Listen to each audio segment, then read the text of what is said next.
پیارے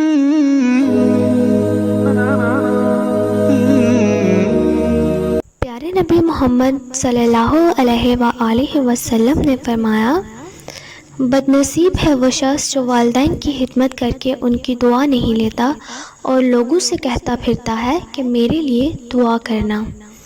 بد نصیب ہے وہ شخص جو فجر کے وقت سویا رہتا ہے اور لوگوں سے تنگی رزق کا شکوہ کرتا ہے۔ بد نصیب ہے وہ شخص جو نماز عشاء نہیں پڑھتا اور دعاؤں میں پرسکون نیند تلاش کرتا ہے۔ بد نصیب ہے وہ شخص جس نے ماہ رمضان پایا اور اپنے رب کو راضی نہ کر سکا۔ آپ صلی اللہ علیہ وآلہ وسلم نے فرمایا، جس نے میری حدیث سنی اور دوسروں تک پہنچائی، قیامت کے روز اس کے لیے میری شفاعت واجب ہوگی۔ پیارے لسنرز، اگر آپ کو ویڈیو پسند آئی ہو تو کائنڈلی میرے چینل کو سبسکرائب کریں۔ اللہ حافظ۔